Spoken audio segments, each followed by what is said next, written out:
செய்து வருகிறார்கள். விவரங்களோடு நம்முடைய செய்தியாளர் வெற்றி இணைகிறார். இதேபோல மற்றொரு இடத்தில் இருக்கும் அங்கு நடக்கக்கூடிய தீபாவளி ஷாப்பிங் குறித்த விவரங்களை வழங்குவதற்காக நம்முடைய செய்தியாளர் செந்திலும் இணையவிருக்கிறார். முதலில் நம்முடைய செய்தியாளர் வெற்றியிடம் பேசலாம்.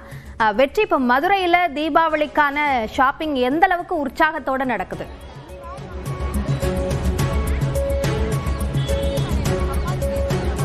மதுரைக்காரங்க தீபாவளிக்கு ஷாப்பிங் வர்றதே ஒரு திருவிழா மாதிரி கொண்டாடி வாங்கிட்டு இருக்காங்க. இங்க வந்து பெரிய கடைகளை விட சின்ன கடைகள்ல பேரம் பேசி வாங்க முடியும். இன்னொன்னு அவங்க கிட்ட எளிய மக்கள் கிட்ட பொருள் வாங்கினவங்க ஒரு நிறைவு இருக்கு. இப்படி நிறைய விஷயங்களை சொல்றாங்க. இது என்ன ஒரு அல்டிமேட்டான விஷயம் அப்படின்னா, தீபாவளி பர்ச்சேசிங் வர்றதுல வந்து பொருள் வாங்குறத விட இப்படி பொருள் வாங்குறத பாக்குறதுல ஒரு பெரிய சந்தோஷம் இருக்கு இந்த மக்களுக்கு. அதுல ஏதோ ஒன்று வாங்கி சாப்பிட்டுக்கிட்டு வேடிக்கை பார்த்துட்டு போறதுல ஒரு பெரிய மன இறுக்கம் தளருது. அந்த அளவுக்கு இப்ப இவங்க எல்லாம் வந்து மதுரைக்குள்ள நிறைய இடங்கள் வந்திருக்காங்க. ஜீவாக்கா, என்னென்ன பொருள் வாங்கினீங்க? என்ன பொருள் வாங்கினீங்க? எவ்வளவு ஜாலியா இருக்கு தீபாவளி ஷாப்பிங்ல பொருள் வாங்குறது மட்டும் தானா, வேற எதெல்லாம் உங்களுக்கு பிடிக்கும்? இல்ல ஷாப்பிங் தான் வந்தோம். நல்லா இருக்கு. ட்ரெஸ்ஸஸ் ஐட்டம் தான் பார்க்க வந்தோம். நல்லா இருக்கு. இப்பதான் வந்தோம் நாங்க. உங்களுக்கு இதுல வேற என்னெல்லாம் பிடிக்கும்? பெரிய கடைகளை வாங்குறது பிடிக்குமா, சின்ன கடைகளை பிடிக்குமா? சின்ன கடையில வாங்குறதா பிடிக்கும். சின்ன கடையில பாக்குறதா பிடிக்கும். அப்படிலாம் இல்ல, சீப்பாண்டுல துணி நல்லா இருக்கும், எல்லாருமே வாங்குவோம். ஏன்டா சின்ன கடைகளை ஏன் சூஸ் பண்ணுவீங்க? என்ன காரணம்? அது கொஞ்சம் நல்லா இருக்கும். அவங்கள்ட்ட வாங்குறது கொஞ்சம் நல்லாவும் இருக்கும், குவாலிட்டியாவும் இருக்கும். நம்ம எப்பயுமே அங்கதான் போறது, பெரிய கடைக்கெல்லாம் போறது இல்ல. நார்மலா நம்மளுக்கு தேவை இந்த குவாலிட்டி நல்லா இருக்கும். நம்மளுக்கு கேட்ட பொருளை டக்கு டக்குன்னு எடுத்து கொடுப்பாங்க. பெரிய கடையா தான் கொஞ்சம் டிலே ஆகும். நம்மளுக்கு இந்த மாதிரி கடை தான் நம்மளுக்கு செட் ஆகும். அதனால நம்ம எப்பயுமே இந்த கடைக்கு தான் போறது.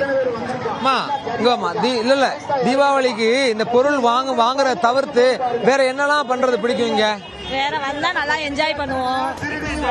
ஆமா, ஜாலியா இருக்கும். எல்லாம் அத்தை விடலாம். அந்த போலீஸ்காரர் நல்ல அப்பால இருந்து பேசுறாரு. அவருக்கு ஒரு வாழ்த்து சொல்லணும்னு நினைச்சுக்கே இருக்கே புயல் சொல்லிட்டு போனா. அப்புறம் அந்த ஏகே அகமத்து கடை கிட்ட ஒரு பணியார கடை இருக்கு, சூப்பரா இருக்கும் பணியாரம். அதை வாங்கி தின்றதுக்காண்டி தான் வந்தேன்.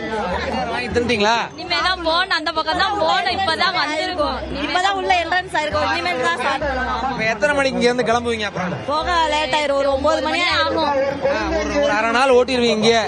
பணியாரத்துக்கு அடுத்து என்ன லிஸ்ட்லாம் இருக்கு? அப்படியே போக என்னென்ன கையில கிடைக்குதோ எல்லாமே, என்னென்ன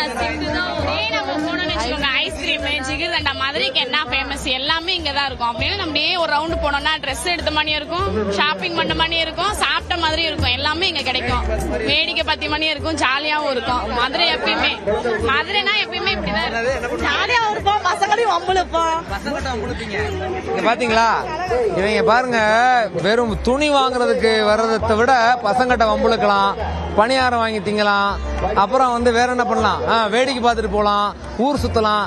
இப்படியான ஒரு உற்சாகமா தங்களை வந்து வீட்டுக்குள்ள அடைஞ்சு கிடக்கல இருந்து வெளியே வந்து இந்த தீபாவளிங்கிறது வெறுமனை வெடி வெடிக்கிறது, ஸ்வீட் சாப்பிடறதுலாம் இல்ல. இவங்களுக்கு மக்களை பாக்குறது, மனுஷங்களை பாக்குறது, அவங்களோட பேசுறது, அவங்களோட உரையாடுறது, அவங்கள டீஸ் பண்றது, இங்க வாங்கி சாப்பிட்டு இந்த தெருவுக்குள்ள மாசி வீதியில தேர் ஓடுற வீதி, இந்த வீதியில பாருங்க கிட்டத்தட்ட சித்திரை திருவிழா நடக்கிற மாதிரி அவ்வளவு பஞ்சு மிட்டாயில இருந்து பாய் வரைக்கும் அவ்வளவு விற்கிறாங்க. அவ்வளவு வாங்குறதோட சேர்த்து இந்த மக்கள், மதுரை மக்கள் இந்த தீபாவளி பொருள் வாங்குறது எவ்வளவு கொண்டாட்டமா நடத்துறாங்கன்றத பாருங்க. அபி, தீபாவளி கொண்டாட்டத்திற்கு முன்பாக அதற்காக தயாராகிறேன் என்ற பெயரில் மற்றொரு கொண்டாட்டத்தையும் அங்கு மாசி வீதிகளில் அவர்கள் கொண்டாடுகிறார்கள் என்பதை இந்த நேரலை மூலமாக உணர முடிகிறது வெற்றி. அது மட்டுமல்லாமல் மதுரை மக்கள் மனம் மாறாமல் அவர்களுடைய கருத்துக்களோடு இந்த நேரலையை பதிவு செய்தமைக்கு நன்றி. தொடர்ந்து